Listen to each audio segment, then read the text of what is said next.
Aryan case में आज तीसरे दिन बॉम्बे हाई कोर्ट में सुनवाई होनी है, जहां एनसीबी को अपना पक्ष रखना है। सुनवाई के दूसरे दिन आर्यन के दोस्त अरबाज और मुनमुन के वकीलों ने अपनी दलील रखी। अरबाज मर्चेंट और मुनमुन धमेचा यानी आरोपी नंबर 1, 2 और 3 के बारे में दलीलें खत्म हो गई। अब एनसीबी अपना पक्ष रखेगी। एएसजी अनिल सिंह एनसीबी का पक्ष रखेंगे। कोर्ट में उन्होंने कहा कि वो कोशिश करेंगे कि 1 घंटे में वो अपनी बात पूरी कर लें। अरबाज के वकील अमित देसाई ने जमानत के पक्ष में कहा कि अरेस्ट करने से पहले नोटिस देना जरूरी होता है, लेकिन आर्यन खान, अरबाज खान और मुनमुन धमेचा की गिरफ्तारी के लिए ऐसा कोई नोटिस नहीं दिया गया। अमित देसाई ने कहा कि आर्यन खान को एनसीबी ने गलत तरीके से अरेस्ट किया है। कम मात्रा में ड्रग्स बरामद किया जाता है तो अरेस्ट नहीं किया जाता। अमित देसाई ने आर्यन के मेमो पर भी सवाल किए, जिस पर आर्यन के वकील ने भी अपना पक्ष रखा।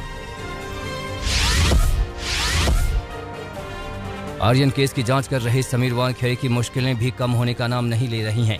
एनसीबी की विजिलेंस टीम ने समीर वानखेड़े के खिलाफ जांच शुरू कर दी है। शाहरुख से 25 करोड़ की वसूली के मामले में कल समीर वानखेड़े से करीब 4 घंटे पूछताछ हुई।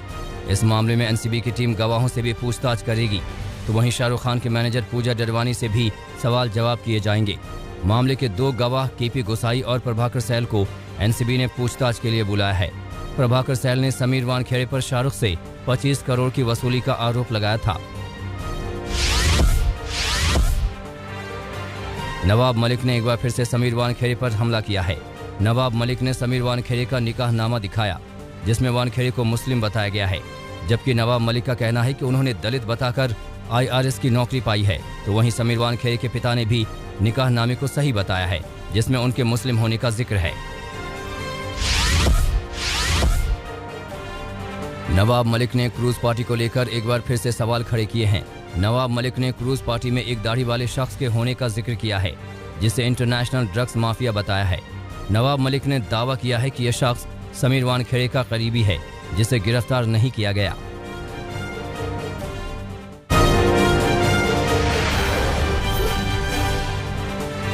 सुप्रीम कोर्ट ने पेगासस मामले की जांच के आदेश दे दिए हैं। सुप्रीम कोर्ट ने मामले की जांच के लिए एक कमेटी का गठन किया है।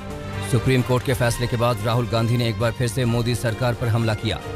राहुल गांधी ने कहा कि पेगासस भारतीय लोकतंत्र को कुचलने का प्रयास है। राहुल ने कहा कि वो आगे भी संसद में पेगासस का मामला उठाएंगे। वहीं संबित पात्रा ने राहुल के आरोपों पर पलटवार किया। सिंघू बॉर्डर पर हुई लखबीर सिंह की हत्या के मामले में बवाल बढ़ गया। भारी संख्या में यूपी और उत्तराखंड से किसान सिंघू बॉर्डर के लिए रवाना हो चुके हैं।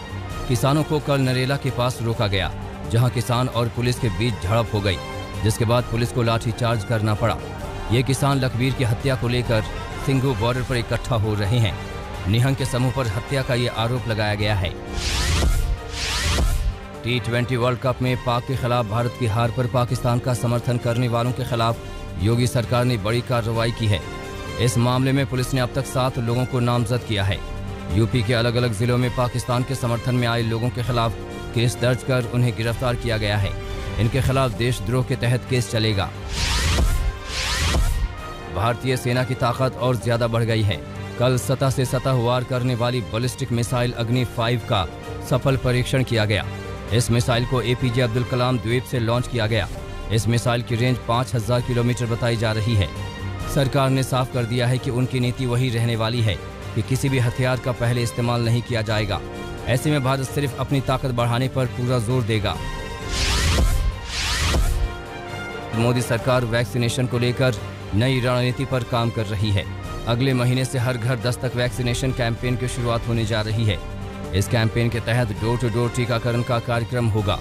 स्वास्थ्य मंत्री मनसुख मांडविया ने कहा कि इस कार्यक्रम में उन जिलों पर ज्यादा ध्यान दिया जाएगा जहां कोरोना वैक्सीनेशन ठीक से नहीं हुआ है। मांडविया ने कहा कि नवंबर महीने के आखिर तक वैक्सीन के योग्य सभी को 1 डोज लगाने की मोदी सरकार का लक्ष्य है। भारत सरकार की पहल पर इन दिनों सरकारी और निजी बैंक के ग्राहकों तक पहुंच बनाने की मुहिम चल रही है। इसी मुहिम के तहत रायबरेली में केंद्रीय महिला बाल विकास मंत्री स्मृति ईरानी ने विशेष शिविर का उद्घाटन किया। इस शिविर में बैंक ऑफ बड़ौदा ने हिस्सा लिया। रायबरेली में आयोजित इस कार्यक्रम के जरिए 319 करोड़ की वित्तीय सहायता करीब 9000 लाभार्थियों को दी गई।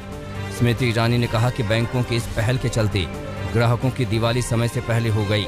देश के अलग अलग हिस्सों में ग्राहक संपर्क अभियान 30 अक्टूबर 2021 तक आयोजित किया जा रहा है। टोक्यो ओलंपिक में भाला फेंक का गोल्ड मेडल जीतने वाले एथलीट नीरज चोपड़ा को इस साल के मेजर ध्यानचंद खेल रत्न पुरस्कार के लिए चुना गया है। नीरज के अलावा महिला क्रिकेट टीम के कप्तान मिताली राज और फुटबॉल टीम के कप्तान सुनील छेत्री समेत 10 अन्य खिलाड़ियों को भी देश के सर्वोच्च खेल सम्मान के लिए चुना गया है। ये पहली बार है जब एक साथ 11 खिलाड़ियों को खेल रत्न से सम्मानित किया जाएगा। पहलवान Ravi Dahiya, box Lovlina Borgohain, hockey team के गोलकीपर PR श्रीजेश, बैडमिंटन खिलाड़ी प्रमोद भगत, भाला फेंक एथलीट सुमित अंतिल, निशानेबाज अवनी लेखरा, बैडमिंटन खिलाड़ी कृष्णा नागर और निशानेबाज M नारवाल शामिल हैं। वहीं शिखर धवन समेत 35 खिलाड़ियों को अर्जुन पुरस्कार के लिए चुना गया है। उत्तराखंड के फरसाली में दर्दनाक हादसे में 5 लोगों की मौत हो गई।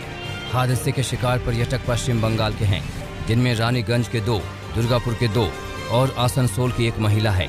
बताया जा रहा है कि ये पर्यटक उत्तराखंड घूमने आए थे और मुनस्यारी से कौसानी लौट रहे थे, लेकिन रास्ते में फरसाली के बेटोक नाले के पास इनकी गाड़ी हादसे का शिकार हो गई। हादसे के बाद तीनों घरों में मातम पसरा है। यूपी के मथुरा में 4 मकान अचानक भरभरा कर गिर गए। इस हादसे में करीब 5 लोग दब गए, जिन्हें मलबे से निकालकर अस्पताल में भर्ती कराया गया है। हादसा मांड इलाके के जासोली गांव में हुआ है। बताया जा रहा है कि 2 मिनट के अंदर 4 मकान गिरे। इस हादसे से गांव में हड़कंप मचा है। असम के चिरांग में बिजली विभाग की लापरवाही से एक शख्स की जान चली गई। मामला बिजली विभाग के कंट्रोल रूम का है। यहां कंट्रोल रूम की छत पर एक शख्स रंग रोगन कर रहा था। अचानक से बिजली का करंट लगा और उसने मौके पर ही दम तोड़ दिया। बताया जा रहा है कि मृतक का शरीर आधे से ज्यादा जल गया था। मुरादाबाद पुलिस ने एक सेक्स रैकेट का खुलासा किया है, जिसमें पति पत्नी समेत 3 लोगों को गिरफ्तार किया है। मामला मझोला थाना क्षेत्र का है। गश्त के दौरान पुलिस ने एक नाबालिग को पकड़ा था, जिसे चाइल्ड लाइन भेज दिया गया था। लड़की के ही बयान पर इस सेक्स रैकेट का खुलासा हुआ। पुलिस आगे की कार्रवाई कर रही है। उत्तर प्रदेश के मथुरा में संदिग्ध परिस्थितियों में एक डॉक्टर ने खुदकुशी कर ली।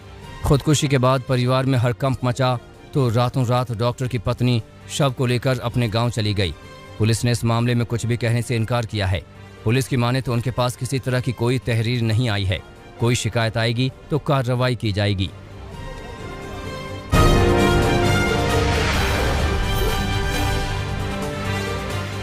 इंग्लैंड का वर्ल्ड कप अभियान अबाध गति से आगे बढ़ रहा है।